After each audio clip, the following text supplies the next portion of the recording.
And we are going. We're live. We're all set up. Everything is good. We are. This is F101 episode 5. It says episode 4 up here. It should be episode 5. It's a light crew today. It's just me, the host Max, and then I'm joined by Hannah. Hi. And Andrew's gonna be late, he said. So it's a light crew today for the Japanese Grand Prix preview. But we'll still have a good time, and it'll be fun, and we'll get everyone's podiums. It's gonna be a light podium prediction, I think. I only have one person's, so we'll get everyone's in time. But before obviously we do that, we have the race to preview, and while we do that, I have a little thing I wrote up here about the race.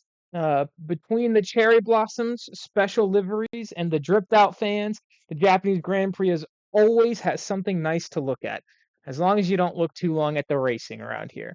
In our last race before a 5-week break, the question on everyone's mind is a simple one. Will the new regs lead to actual racing in Japan, or will a Godzilla appearance be needed to keep things exciting? So that is our prelude here to the Japanese Grand Prix. Last year, it was a bit boring. There were like no overtakes, and no one could pass, and it was just a parade. So, which we'll talk about again later. But first, we have some breaking news. Earlier this week, Jonathan Wheatley announced that he would be leaving Audi as team principal, as effective immediately on the announcement date. And it's rumored that he's going to Aston Martin. Not really sure what that's going to look like though, because there's, gardening leave, meaning he can't work for another team for a certain amount of time. Usually that's like a year. So like, can he not join till next year? Is Aston Martin going to like pay out that gardening leave to Audi, which would be an obscene amount of money? But that seems to be like the Lawrence Stroll method of just throwing money at problems until they go away. It hasn't worked, but it is his strategy. That's So so beautiful. yeah, we don't really know. There's rumors that he's going to Aston Martin. Audi's based in Switzerland. Jonathan Wheatley is born and raised in the UK. I mean, he stated he would like to be closer to home. That's probably part of the reason he took the Aston job. Again, it's not confirmed he's going to Aston, but it's one of those things where it's not confirmed, but it is confirmed. So we're just kind of waiting for the other shoe to drop.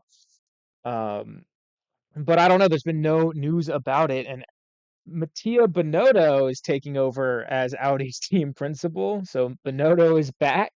I'm sure they'll find a replacement. Last time Binotto was principal of the project, he very quickly found a replacement. So I'm sure that'll happen again.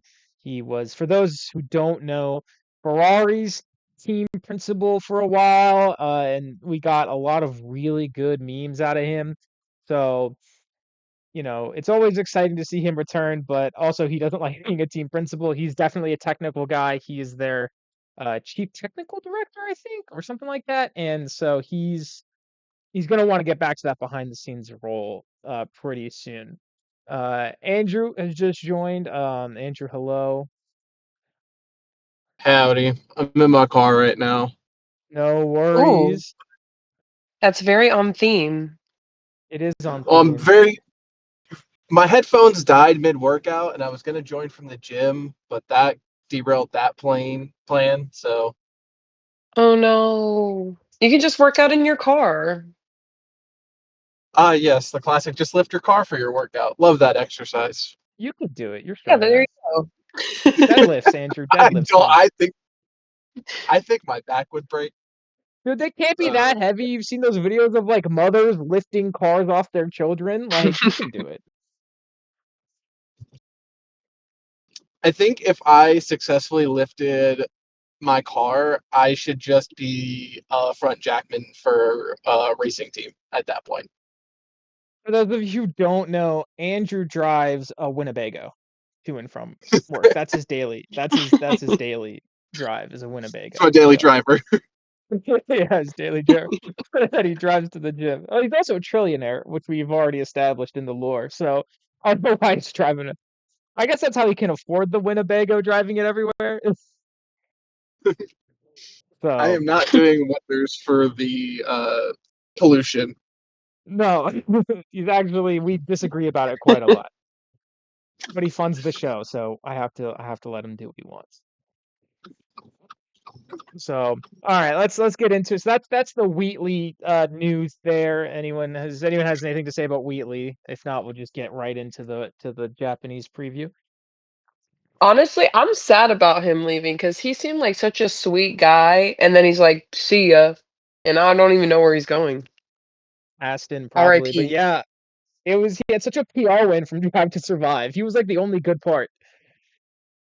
Yeah, I felt like he was like, "Oh, that's like such a cool guy." And now, yeah, I guess he'll be in Aston, but who knows? Yeah, so just just a crazy situation. We'll see what happens with that.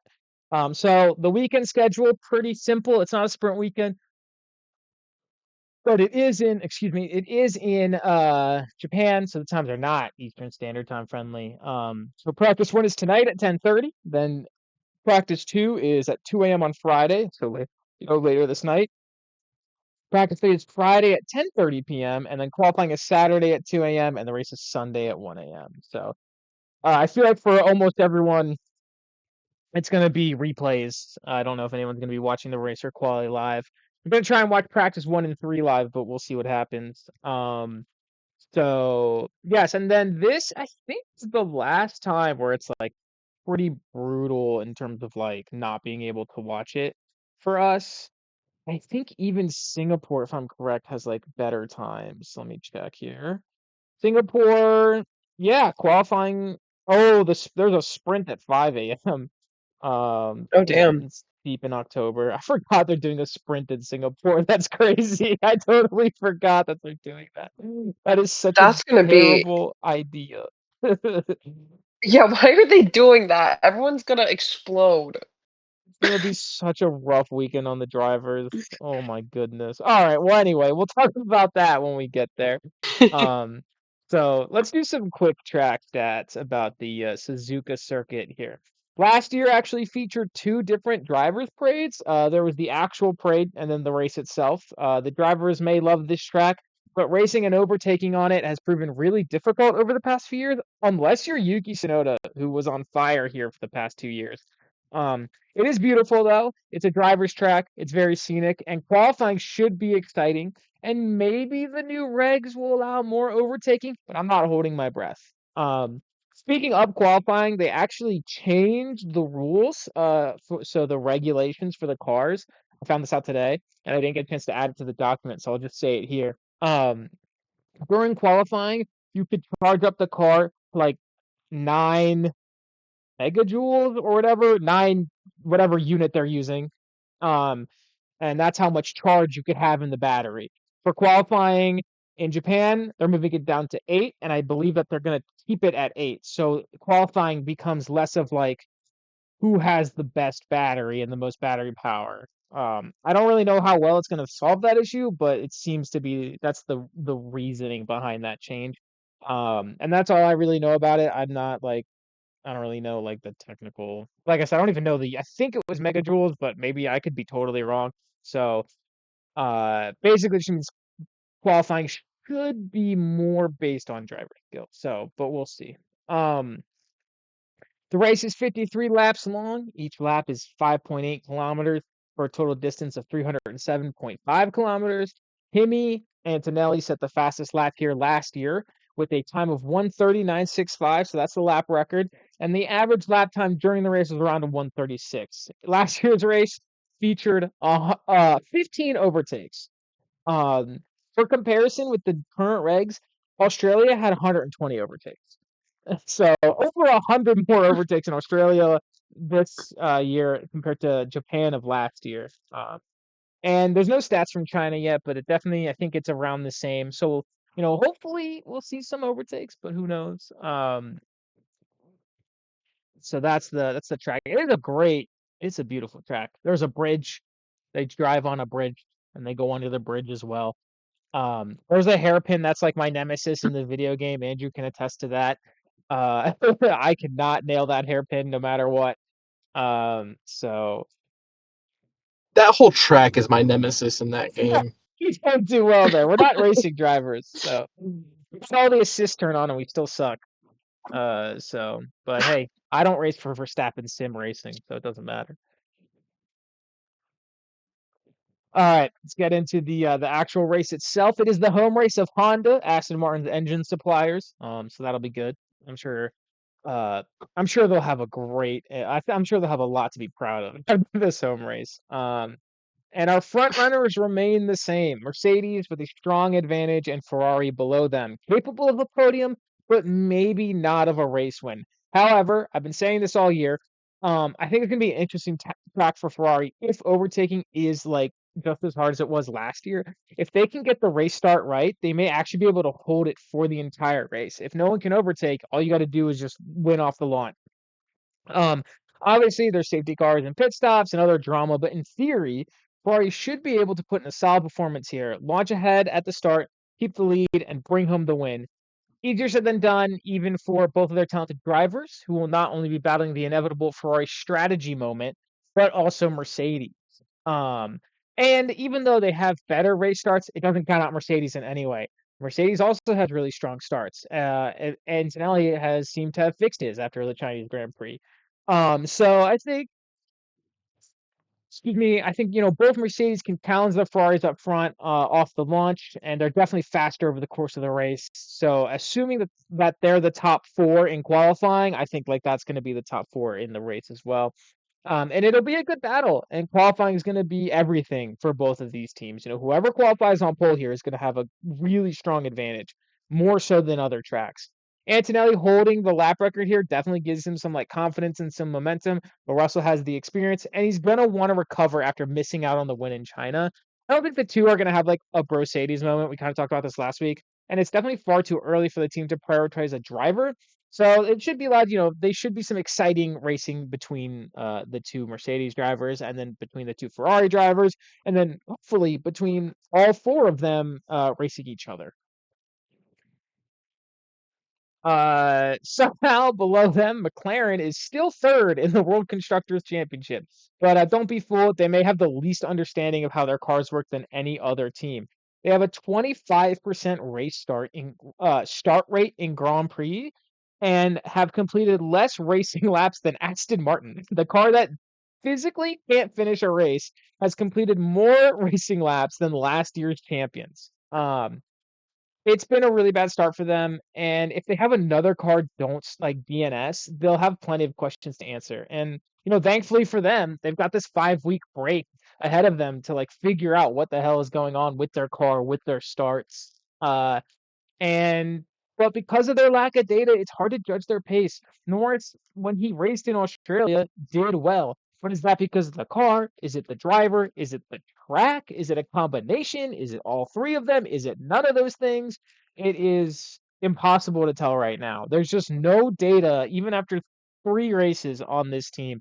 They have one full race, and that's it, which is really and the sprint, but still, it is just not it is not good. It's not a good time for McLaren.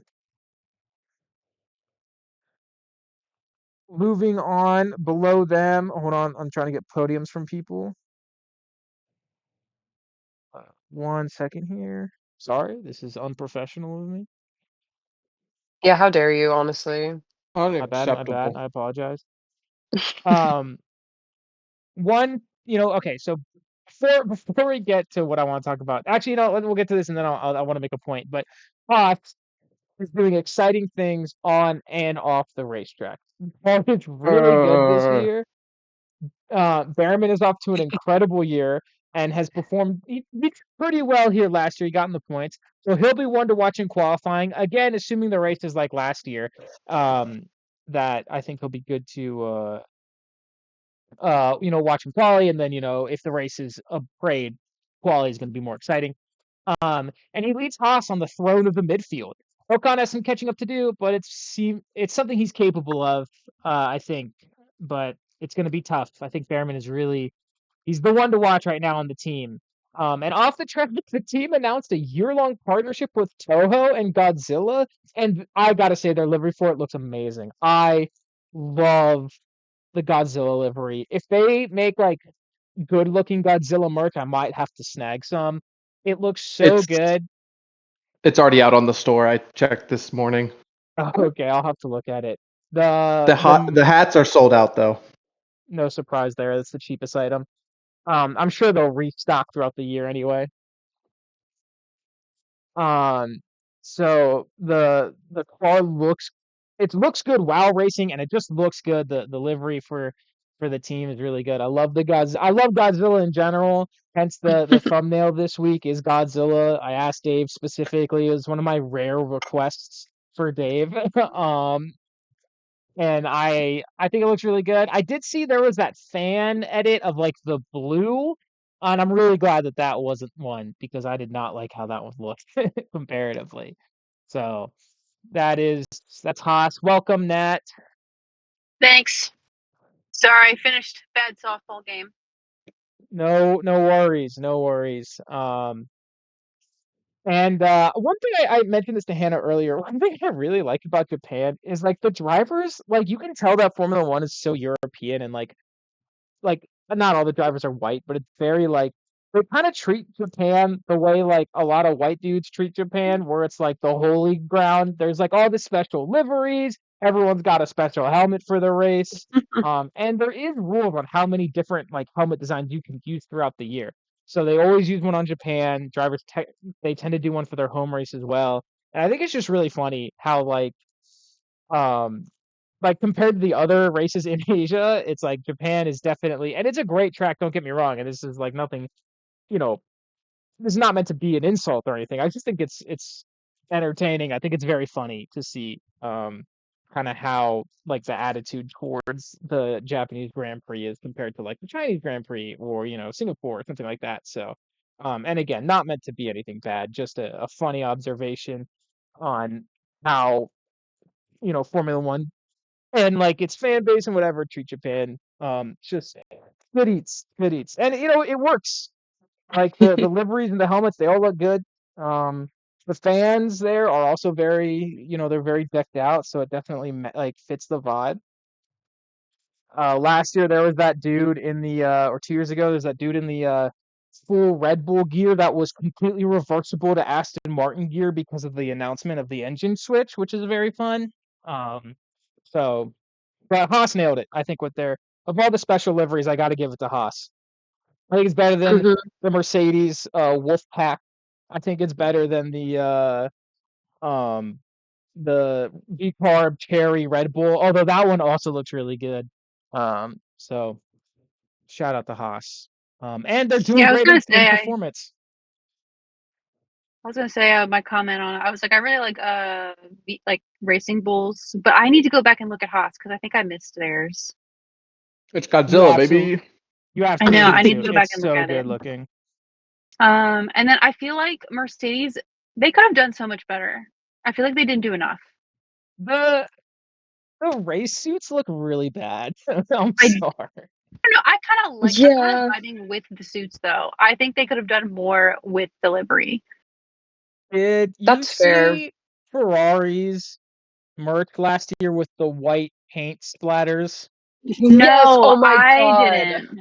It looks It's very so good. it's giving that. Okay. The fact that they have a big white paint splatter, like the white markings or whatever, right on the crotch of the race suits for Mercedes isn't helping either. Okay, yeah.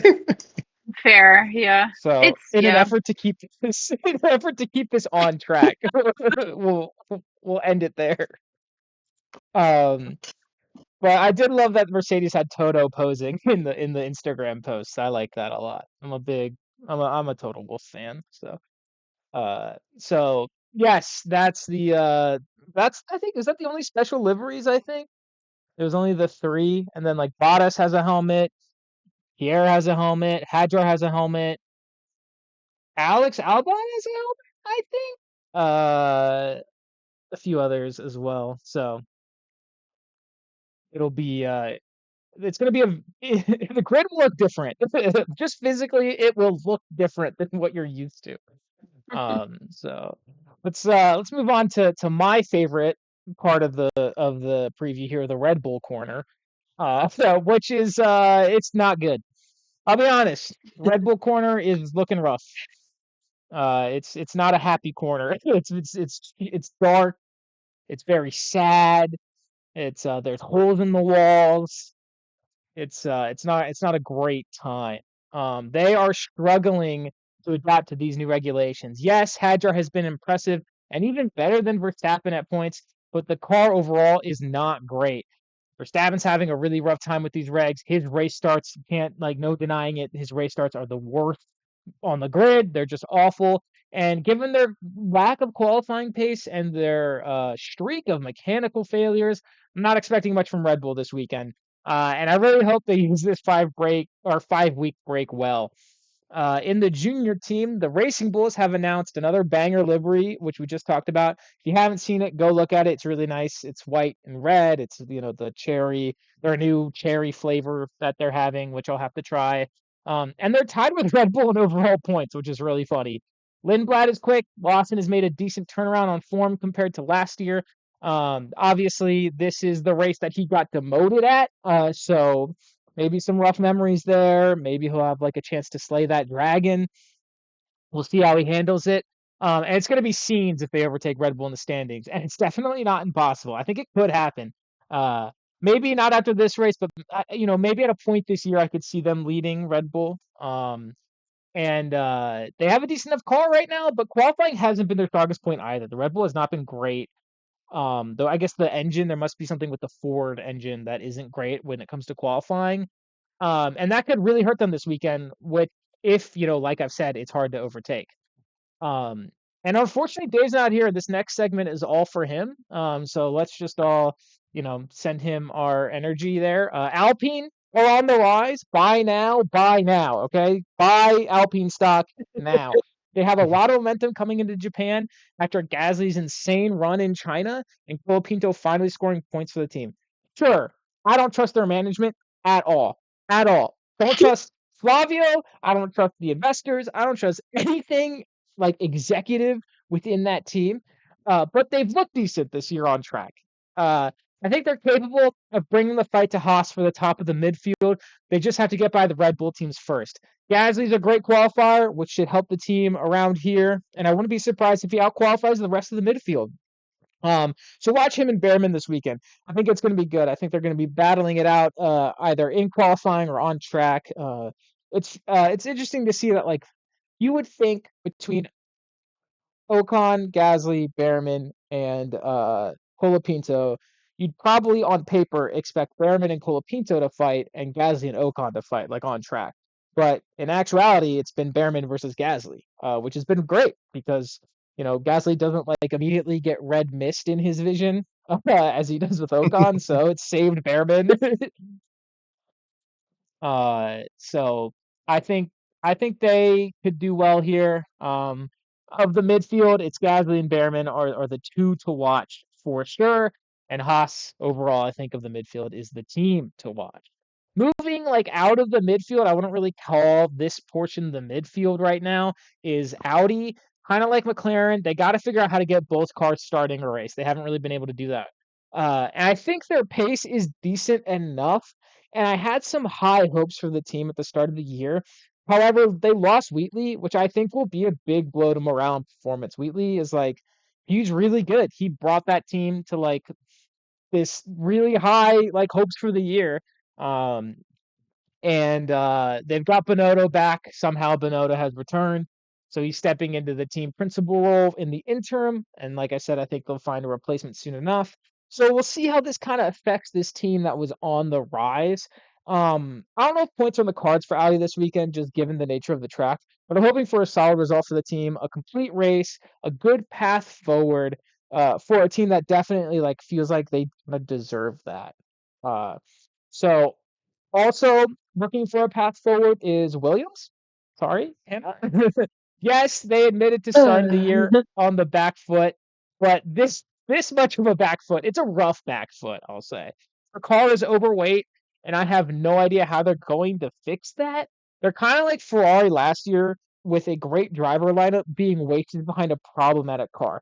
I want to trust James Vowles. I really do. And I want to have faith in Williams. But spending most of 2025 to focus on this year, and then starting like this makes it really like hard to be like, I got full faith in the team. Kind of like, what were you doing all that time? I do think they can recover, but by the time they recover, is it going to be too late? Is the midfield going to be lost for them? Will Haas and Alpine be too far ahead? They can score points. We saw that last week, but I think this week's going to be a test of consistency. And obviously, you can be behind in the midfield, and then if you get on the podium, you're immediately at the top. So it's never like all hope is never lost. But I think if they don't fix this soon, they're going to be looking at a deeper and deeper hole to climb out of. And it sucks because like I said, I want to be like I want to trust the team. I want to like trust where they're going, but with how they've started and given all they apparently were supposed to be doing last year, I don't really get like I don't know what happened over. I don't know what happened to the team. I really don't. So poor Williams. Listen, they're still sandbagging, okay? They're just like it's a delayed start. They'll get there. I believe, okay? So their sandbagging will end when Oscar Piastri starts the race. Yeah, exactly.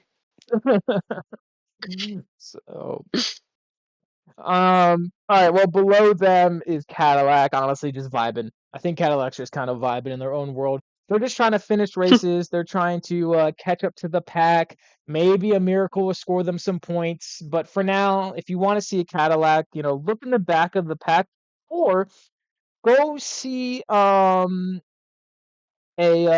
watch a movie at an AMC and get there before the movie starts, and you'll see the same Cadillac ad 8 different times.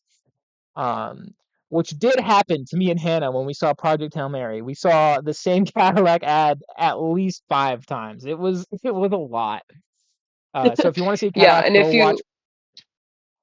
Continue. if you look really close at the very end of the commercial, you'll see the F1 car in the very bottom corner of the screen. So, That's true. That is true. So if you want to see a Cadillac this weekend, go watch Project Hail Mary in IMAX.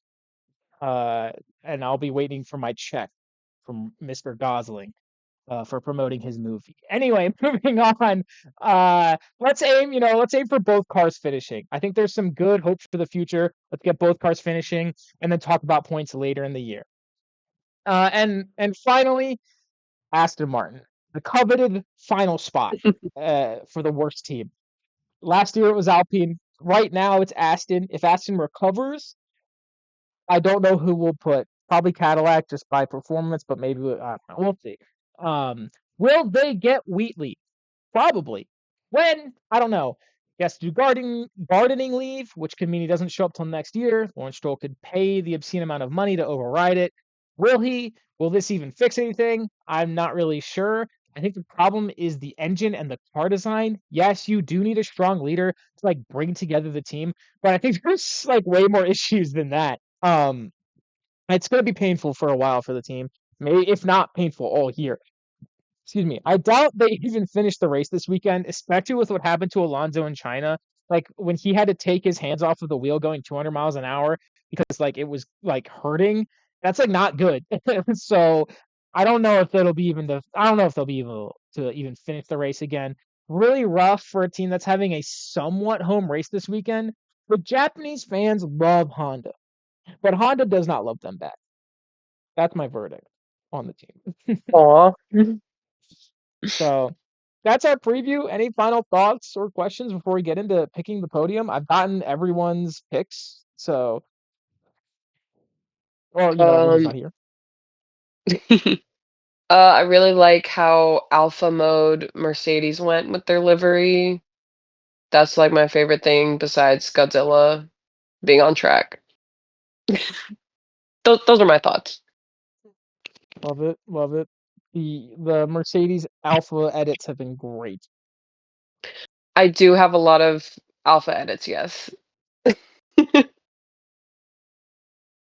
I think I'm just excited to watch Japan because I think I missed it last year because I didn't get on my F1 train until I think right before Miami. So I'm Mm, excited. I like the vibe so far. I've liked the culture class, like that they, like the drivers have dived into. So I'm looking forward to it. Mhm. Well, you didn't miss much last year. There were 15 overtakes in the whole race. It was really boring.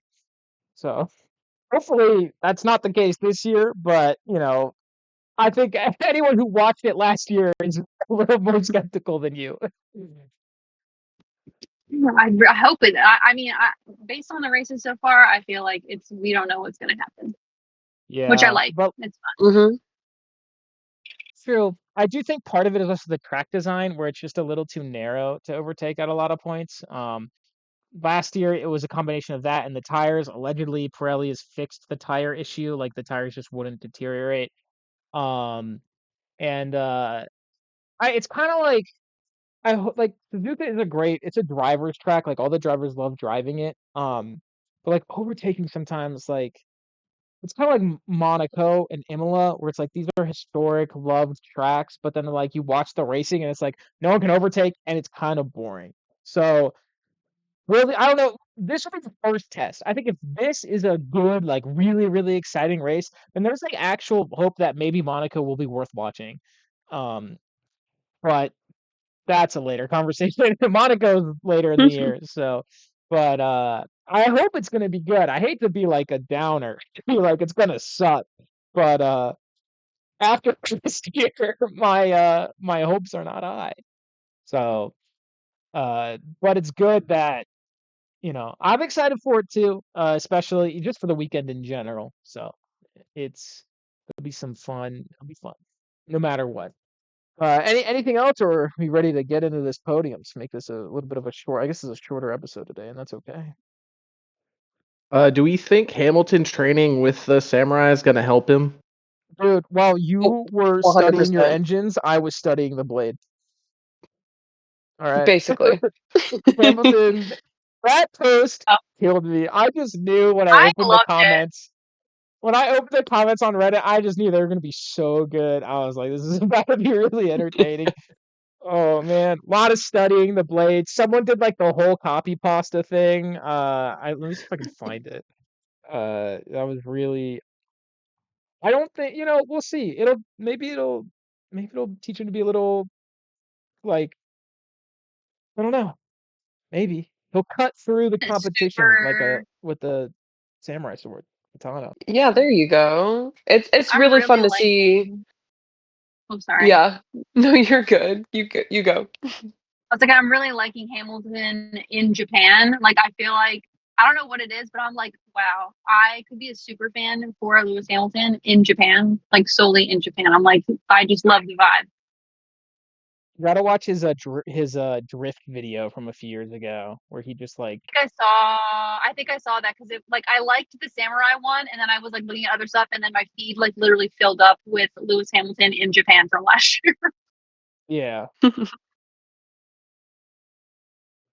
While you were checking, I was studying the blade. When you were complaining about lack of Wow. speed down the straight, I mastered inner strength. Oh man, Insane. so good.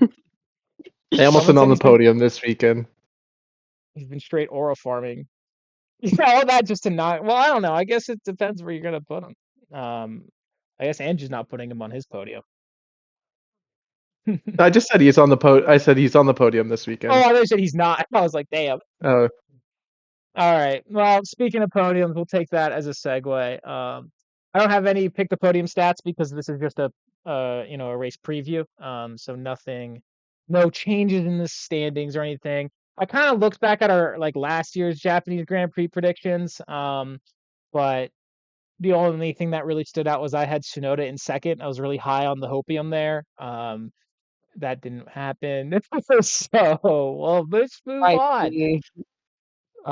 So all right, I'm in first, so that means I will go first. And my podium here is Leclerc, Russell, Hamilton. I think Ferrari's going to get their first win. I think they're going to get that launch, and I'm banking on this race having no overtakes. I'm banking on it being like last year. And I think Leclerc will shoot ahead, and I think Hamilton will not get past Russell off the start, and then I think it's just going to be another parade. Um, so that's my race prediction. Nat, you're in second, so you have to go next. Okay. I'm changing one of mine that I texted you, so I hope that's okay, unless I have to lock in. No, you're fine. I didn't even see that you. Okay. Okay, great. Then just disregard. No, it's fine. You're I here. am still gonna If stick. you're physically here, you can make any edits you want. Fantastic. Okay, so I'm still gonna go with Russell for P1, and then I think I'm gonna go. Then I'm gonna go Charles Hamilton. All right, Leclerc, Hamilton, and for reference, her original was Russell Antonelli Leclerc. So big changes here. Nate is in third, so he's next. He has Leclerc, Hamilton, and then Norris, which is bold in my opinion. And then behind him is Sam, who has Antonelli. Oops. Learning potentially from his lesson from last week. Leclerc, and then Russell in third. Then it is Andrew. Is your turn? So I'm gonna disagree with you on this one, Max. I think even if Ferrari passes Mercedes at the start, I think we're gonna see another classic Ferrari blunder. Oh no. So I'm going George won, and then Kimi, he's done well last year. He's gonna be in second. And then Hamilton studied the blade. He knows what he's doing. He's on the podium in third.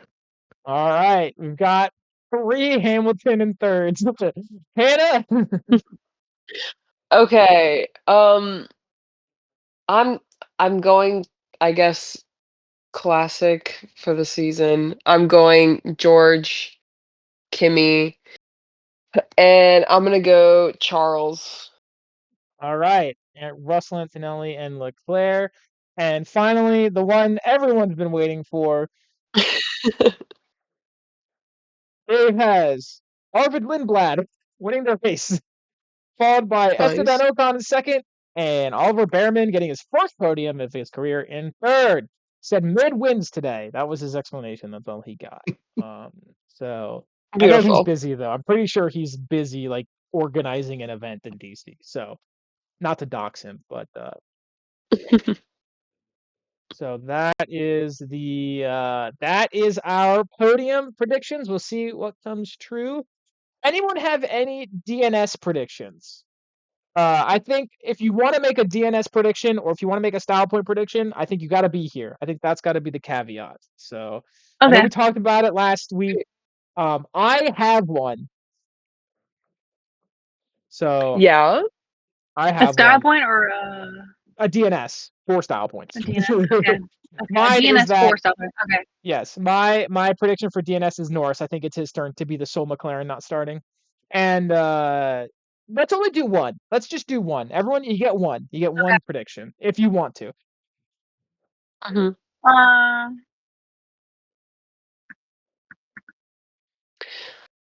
I'm probably honestly, like as sad as it is, I'm gonna go Piastri because I think it would be really funny. It would be so sad. oh my It would be so sad. Jeez, like this is like if it did happen, oh my god, I would be on the brink of retirement. I'd be like, this isn't Oh for me no. anymore. I Matt makes know. it 3 weeks into F101 and then decides to drop the class. No, I'm saying like if I was Piastri, like I would. Okay, I gotcha. Um, You're not gonna do what I did in my Russian 101 class when I was clearly failing and I dropped it before before it counted for my grade. I think I'm gonna go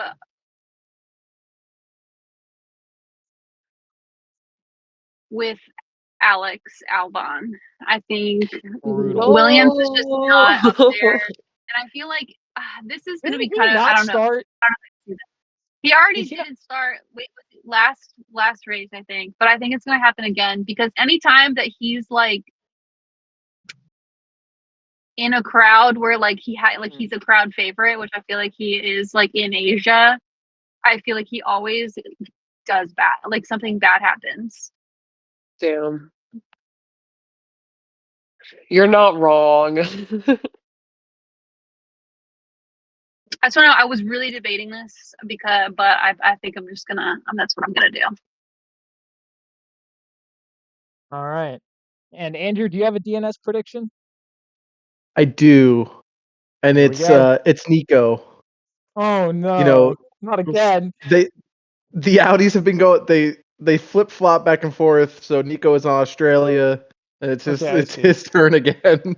Okay. All right. Fair enough. Fair enough. All right. Those are DNS predictions. We'll see. So we've got so between us we have both McLarens, which is very funny. And then we've got an Audi and a Williams. Interesting enough, all these people have not started a race before. So we'll see if there's a newcomer to the DNS list after this race.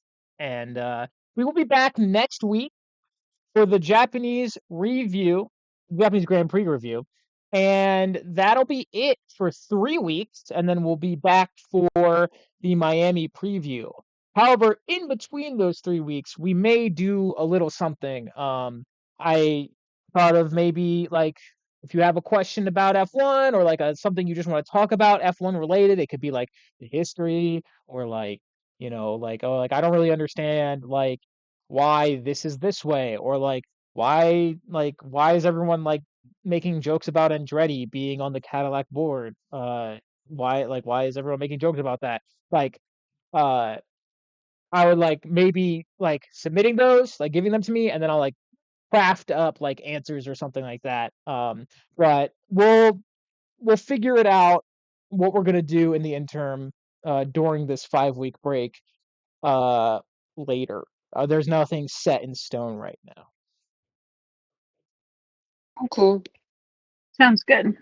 So that's the future plans for the time being. Thank you guys for being here. I appreciate it, and we will see you next week for the Japanese Grand Prix review.